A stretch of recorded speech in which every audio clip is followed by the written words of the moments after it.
पूर्व प्रधानमंत्री अटल बिहारी वाजपेयी की आज दूसरी पुण्यतिथि है। कई केंद्रीय मंत्रियों और अन्य नेताओं ने भी वाजपेयी के स्मारक सदैव अटल पर उन्हें श्रद्धांजलि दी। वाजपेयी ऐसे पहले प्रधानमंत्री थे जो भाजपा नेता थे। उनका 16 अगस्त 2018 को निधन हो गया था। भारत रत्न श्रद्धेय अटल बिहारी वाजपेयी जी देशभक्ति एवं भारतीय संस्कृति के प्रखर आवाज थे। वह एक राष्ट्र समर्पित नेता होने के साथ साथ कुशल संगठक भी थे। साल 2018 में एक लंबी बीमारी से जूझने के बाद अटल जी ने दिल्ली की एम्स अस्पताल में अपनी आखिरी सांस ली थी। अटल बिहारी वाजपेयी का जन्म 25 दिसंबर 1924 में मध्य प्रदेश के ग्वालियर के एक छोटे से गांव में हुआ था। देश की राजनीति में सक्रिय रहे अटल बिहारी वाजपेयी एक अच्छे नेता होने के साथ साथ वे एक पत्रकार और कवि भी थे। वे कविता के जरिए हर बात को बेबाक अंदाज से कह दिया करते थे। साधारण परिवार में जन्मे अटल बिहारी वाजपेयी के पिता कृष्ण बिहारी वाजपेयी अध्यापक थे और साथ ही वे महान कवि भी थे, जिसके चलते अटल बिहारी वाजपेयी को कवित्व का गुण अपने पिता से विरासत में मिला था। अटल बिहारी वाजपेयी की प्रारंभिक शिक्षा ग्वालियर के ही विक्टोरिया, जो अब लक्ष्मीबाई कॉलेज है, और कानपुर के डीएवी कॉलेज में हुई थी। अटल बिहारी वाजपेयी ने राजनीतिक विज्ञान से स्नातक किया और पत्रकारिता में अपना करियर शुरू किया। उन्होंने राष्ट्र धर्म, पंचजन्य और वीर अर्जुन जैसे अखबार पत्रिकाओं का संपादन किया। वे बचपन से ही राष्ट्रीय स्वयंसेवक संघ से जुड़ गए थे और इस संगठन की विचारधारा के असर से ही उनमें देश के प्रति कुछ करने, सामाजिक कार्य करने की भावना और मजबूत हो गई। एक इंटरव्यू के दौरान अटल ने बताया था कि वे बतौर पत्रकारिता अपना काम बखूबी कर रहे थे। उन्होंने 1953 में हुई एक घटना को बताया।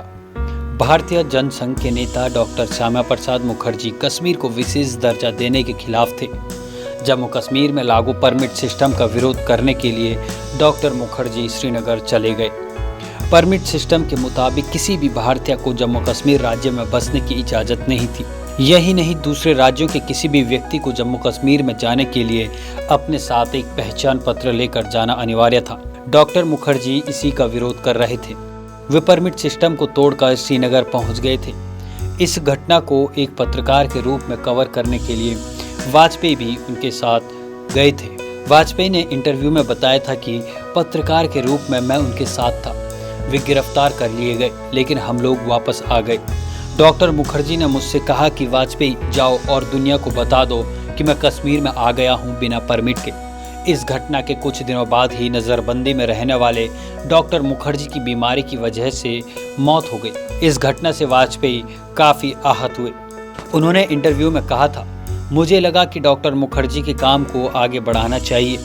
इसके बाद वाजपेयी जी राजनीति में आ गए और 1957 में पहली बार सांसद बनकर लोकसभा पहुंचे।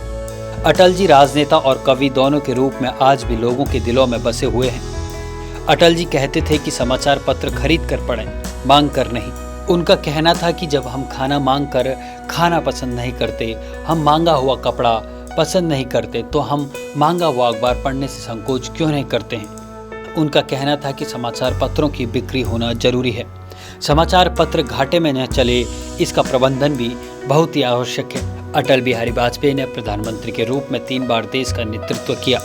वे पहली बार साल 1996 में 16 मई से 1 जून तक, 19 मार्च 1998 से 26 अप्रैल 1999 तक और फिर 13 अक्टूबर 1999 से 22 मई 2000 तक देश के प्रधानमंत्री रहे।